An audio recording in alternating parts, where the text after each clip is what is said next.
আচ্ছা, এমন যদি হয় যে আপনি একটা ভিডিও তৈরি করলেন এবং সেই ভিডিওটা আপনার অন্য কোনো চ্যানেল আপলোড করলেন কিংবা আপনার নিজের চ্যানেলও আরেকবার আপলোড করলেন কিংবা এক দুইবার আপলোড করলেন এবং সেখান থেকে আপনি ইনকামও করলেন, তাহলে বিষয়টা কেমন হয়? অনেকের একটা প্রশ্ন যে আসলে এটা করা যায় কিনা। অবশ্যই করা যায়, বাট এখানে ইউটিউবের কিছু নিয়ম আছে, সেই নিয়মগুলো অবশ্যই আপনাকে মানতে হবে। আর বিষয়টা অনেক বেশি সেন্সিটিভ, কারণ আপনি একটা সেম ভিডিও বারবার আপলোড করছেন। সো ভিডিওটা অবশ্যই একটু মনোযোগ সহকারে দেখবেন, নাহলে আপনার সমস্যায় পড়বেন মাস্ট। আপনারা যদি এই নিয়মগুলো না মানেন তাহলে আপনাকে অবশ্যই সমস্যায় পড়তে হবে। আপনার মোটিভেশনের সমস্যায় পড়বেন, স্ট্রাইকের সমস্যায় পড়বেন, আরও অনেক সমস্যা আছে। সো আপনাদের অনেকের একটা প্রশ্ন থাকে যে একটা ভিডিও কি বারবার আপলোড করে ইনকাম করা যাবে কিনা, কিংবা একটা ভিডিও অনেকগুলো চ্যানেলে আপলোড করা যাবে কিনা, সেখানে কী ধরনের সমস্যা হতে পারে, কপিরাইট স্ট্রাইক কিংবা কপিরাইট ক্লেম কিংবা মোটিভেশনের সমস্যা হতে পারে কিনা, এবং যদি না হয় তাহলে কী হবে, আসলে ট্রিক্স কি যে একটা ভিডিও দিয়ে বারবার ইনকাম করার, সেটাও আমি আপনাদেরকে বলবো। ভিডিওটা অনেক বেশি ইম্পর্টেন্ট ইউটিউবারদের জন্য এবং এই সুবিধাটা আপনার নেওয়া উচিত আমি মনে করি, এবং সেটা অনেক ইউটিউবাররা নেয়, বাট আপনারা হয়তো বা খেয়াল করেন না। সো ভিডিওটা অবশ্যই একটু মনোযোগ সহকারে দেখবেন। এখানে দুইটা বিষয় চলে আসে যে একটা ভিডিও আপনি তৈরি করলেন, সেটা আপনি আপনার যে চ্যানেলে আপলোড করলেন ওই চ্যানেলে কি আবার পুনরায় আপলোড করলেন, মানে সেম চ্যানেলে কি আপনি বারবার আপলোড করছেন, নাকি ওই সেম ভিডিওটা আপনি অন্য কোনো চ্যানেলে আবার আপলোড করলেন। এই দুইটা বিষয় চলে আসে। আমি প্রথমে সেম চ্যানেলের কথা বলি, যে সেম চ্যানেলে যদি আপনি একটা ভিডিও বারবার আপলোড করেন তাহলে কী ধরনের সমস্যা হবে, কিংবা আপলোড করা যাবে কি না, কিংবা কীভাবে আপলোড করবেন। দেখুন, যে একটা ভিডিও আপনি তৈরি করলেন, আপনি একটা চ্যানেলে আপলোড করে দিলেন, আপনার চ্যানেলে আপলোড করে দিলেন, আপনি একেবারে সেম ভিডিওটা আপনি আবার যদি ওই সেম চ্যানেল আপলোড করতে চান তাহলে ইউটিউব বলবে না, এটা অলরেডি আপনার চ্যানেলে আছে, এই ভিডিওটা আপনি আপলোড করতে পারবেন না। কিংবা আপনি কোনোভাবে যদি আপলোড করতে পারেন তাহলে আপনার চ্যানেলে সমস্যা হবে, এটা মাস্ট। আপনি একবারে ডিরেক্টলি ওই ভিডিওটা আপলোড করতে পারবেন না।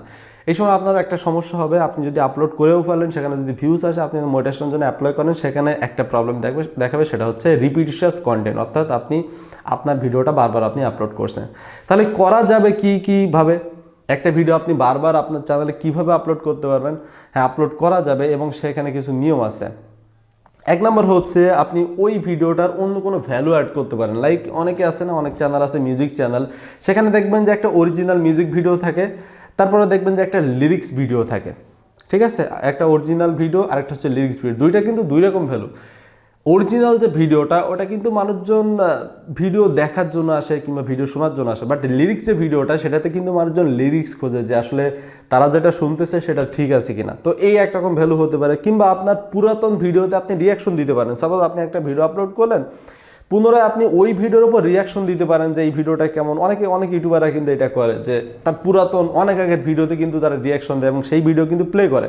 তবে একবারে আপনি আপনি সব আগের ভিডিওর সম্পূর্ণ ক্লিপ আপনি ইউজ করতে পারবেন, বাট সেটার ডিউরেশন বেসিক্যালি ইউটিউব ডিটেক্ট করতে পারে না। এরকম করতে গেলে আপনাকে অবশ্যই দেখা যাচ্ছে 5 ভাগের মধ্যে 1 ভাগ আপনার পুরাতন ভিডিও থাকা লাগবে, 4 ভাগ আপনার নিজের ভিডিও থাকা লাগবে। তাহলে আপনার পুরাতন ভিডিও যদি 1 মিনিটের হয় তাহলে আপনাকে ওই ভিডিওটা 5 মিনিট তৈরি করতে হবে, আপনাকে 5 মিনিট ধরে রিয়াকশন দিতে হবে। যদি ইউটিউবের এখানে কোনো নিয়ম নাই, ইউটিউব জাস্ট এটা বলছে যে আপনি রিয়াক্ট করতে পারবেন আপনার ভিডিওতে, এবং আপনি সেটা যে কোনো ভিডিওতে পারবেন। অন্য কোনো কারোর ভিডিও যদি আপনি নিয়ে আপনার চ্যানেল রিয়াক্ট করতে চান সেটাও আপনি পারবেন, সেটাতে কোনো সমস্যা নেই। এরপর হচ্ছে আপনি চাইলে আপনার যে ভিডিওটা আপনি অলরেডি আপনার চ্যানেলে আপলোড করছেন, আমি কিন্তু সেম চ্যানেলের কথা বলছি, একটু পরে আমি মাল্টিপল চ্যানেলের কথা বলবো। মানে সেম চ্যানেলে আপনি যদি এক ভিডিও বারবার আপলোড করতে চান তাহলে কীভাবে আপলোড করবেন। আরেকটা হচ্ছে আপনার ভিডিওতে যদি আপনি রোস্ট করেন, আপনার ভিডিও অনেকে আছে না সেলফ রোস্ট যেটাকে বলা হয়, যে নিজের ভিডিও আবার নিজে রোস্ট করা, সেটাও আপনি পারবেন। কিংবা আপনার ভিডিওটা যদি আপনি পুনরায় সেটাকে মডিফাই করে কোনো ফানি কিছু দিতে পারেন কিংবা আদার্স কোনো ভ্যালু যদি দিতে পারেন তাহলে আপনি আপনার পুরাতন ভিডিও আপলোড করতে পারবেন। অনেক সময় হয় যে ফেস চেঞ্জ করে দেয়, হ্যাঁ অনেক সময় দেখা যায় না, অনেক সিনেমার ক্লিপগুলো নিয়ে সেখানে ফেস চেঞ্জ করে দিয়ে ফানি ভয়েস দিয়ে দেয়, তো সেটাও আপনি করতে পারবেন। তার জন্য আপনি পুরাতন ভিডিও আপলোড করতে পারবেন, এবং এগুলো থেকে যে পয়েন্টগুলো বলছি এগুলো থেকে আপনি ইনকামও করতে পারবেন, আপনার চ্যানেল মোনেটাইজেশনও এনাবল হবে। ঠিক আছে, নেক্সট হচ্ছে আপনি শর্টস আপলোড করতে পারবেন, বাট শর্টস থেকে কিন্তু কোনো ইনকাম হয় না, কারণ শর্টসে কোনো রকম অ্যাড আসে না। দেখা যাচ্ছে আপনার একটা পুরাতন ভিডিও কিংবা আপনি একটা ভিডিও আপলোড করলেন, সেটার একটা পয়েন্ট খুব ভালো একটা পয়েন্ট, এক জায়গাটা আপনি সেটাকে শর্টস হিসেবে আপলোড করে দিতে পারবেন। তবে অতিরিক্ত করা যাবে না। আপনি সেম ভিডিওটা যদি বারবার শর্টস আপলোড করেন তাহলে কিন্তু ঝামেলা হতে পারে। সো একবার আপনি করতে পারবেন, আপনার মানে ক্লিপ কেটে আপনি সেটাকে শর্টস দিতে পারবেন। তো এটা আপনি করতে পারেন, অথবা আপনি চাইলে অন্য কোনো চ্যানেল, শর্টসের চ্যানেল খুলে সেখানেও আপলোড করতে পারবেন, কোনো সমস্যা হবে না।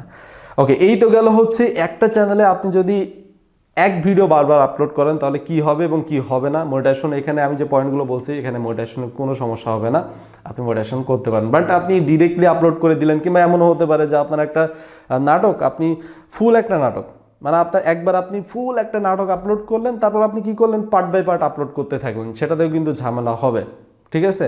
কারণ ওইখানে কোনো ভ্যালু নাই। আপনার ওই ভিডিওটা দেখলে মানুষজন যা দেখবে, আপনার নতুন পার্ট বাই পার্ট ভিডিওগুলো দেখলেই মানুষজন তাই দেখবে। সো এখানে এক্সট্রা কোনো ভ্যালু আপনি অ্যাড করছেন না, সো এখানে কিন্তু সমস্যা হবে। এবার আসি যে একটা ভিডিও যদি অনেকগুলো চ্যানেল আপলোড করেন, এমন হতে পারে যে আপনার আরও একটা চ্যানেল আছে, কিংবা এমন হতে পারে যে অন্য কেউ আপনার চ্যানেলে ভিডিও আপলোড করলো, কিংবা আপনি অন্য কারো ভিডিও আপলোড করলেন, এরকম কেস হতে পারে।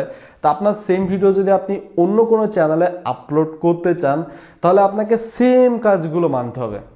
আমি যে আগে যে কথাগুলো বলছি ওগুলো সেম চ্যানেলের জন্য, আবার অন্যান্য চ্যানেলের জন্য। অর্থাৎ আপনি চাইলে অন্যান্য ভিডিওগুলো আপলোড করতে পারেন, এবং এটা হচ্ছে রিইউজড কন্টেন্ট পলিসি, ঠিক আছে? আপনাকে ওই ভিডিওতে নতুন ভ্যালু অ্যাড করতে হবে। নতুন ভ্যালু যদি আপনি অ্যাড করতে পারেন, তাহলে আপনি আদার্স চ্যানেলেও আগের যে পয়েন্টগুলো বলছি এগুলোতেও আপনি আপলোড করতে পারেন। যেমন আপনি লিরিক্স করতে পারেন, রিয়াকশন দিতে পারেন, রোস্ট করতে পারেন, কোনো ফানি কিছু তৈরি করে দিতে পারেন, এবং আপনি চাইলে শর্টস আপলোড করতে পারেন। কিন্তু এইখানে একটা বিষয় আছে, শর্টসের ক্ষেত্রে আপনি অন্য কারোর ভিডিও শর্টস আপনি ইউজ করতে পারবেন না। দেখা যাচ্ছে একটা ভালো একটা চ্যানেল আছে, আপনি সেই চ্যানেল থেকে কিছু অংশ কেটে নিয়ে আপনি শর্টস ভিডিও আপলোড করে দিলেন, কোনো কাজটা ছাড়াই, কোনো কিছু করলেন না, তখন কিন্তু আপনি পারবেন না। কিন্তু আপনার নিজের চ্যানেলের যদি ভিডিও হয়, আপনি নিজের ভিডিও আপনি অন্য কোনো চ্যানেলে আপনি আপলোড করতে চান, তাহলে কোনো রকম কপিরাইট স্ট্রাইক কিংবা কোনো কিছু আসবে না। কিন্তু আপনি যদি অন্য কোনো চ্যানেলের, যেটা রাইট আপনার নাই, যেটার অনার আপনি না, যেটার মালিক আপনি না, যে ভিডিওর, ওই ভিডিও যদি কাট করে আপনার চ্যানেলে যদি শর্টস হিসেবে আপলোড করেন, তাহলে কিন্তু সেই স্ট্রাইক আপনাকে দিতে পারে। আরেকটা কথা বলতে ভুলে গেছি, যে আপনি অন্য কোনো চ্যানেলের ভিডিও যদি ইলিগালভাবে আপনার চ্যানেলে ইউজ করেন, যেমন এমনও হতে পারে যে আপনি লম্বা একটা ভিডিও অন্য কোনো চ্যানেলে, আপনি সেখান থেকে শর্টস আপনার চ্যানেলে আপলোড করলেন, কিংবা এমনও হতে পারে যে আপনি অন্য কোনো চ্যানেলের একটা ভিডিও, বাট আপনি সেখানে কিছু শর্টস না হোক, হয়তো 1 মিনিট কেটে কিংবা 2 মিনিট কেটে আপনার চ্যানেলে আপলোড করে দিলেন। এই ক্ষেত্রে আপনার সমস্যা, মনিটাইজেশনের সময় সমস্যা হবে, সেটা হচ্ছে রিউজড কন্টেন্টে ঝামেলায় পড়বেন। অর্থাৎ আপনি মনিটাইজেশন অ্যাপ্লাই করবেন, তখন রিউজড কন্টেন্ট পলিসির মধ্যে পড়ে যাবে, এবং আপনার চ্যানেলে মনিটাইজেশন ইউটিউব দেবে না, রিউজড কন্টেন্ট চলে আসবে। তো এই জন্য বলি ভিডিও শেষ পর্যন্ত দেখবেন, কারণ মাঝে মাঝে কিছু বিষয় মিস হয়ে যায়, পরে দেখে মনে হয় না এটা তো মিস করে ফেলছি, আবার ভিডিও লাস্টে জুড়ে দিই। লাস্ট পর্যন্ত দেখলে অবশ্যই কমেন্টে জানান যে হ্যাঁ আপনি লাস্ট পর্যন্ত দেখছেন।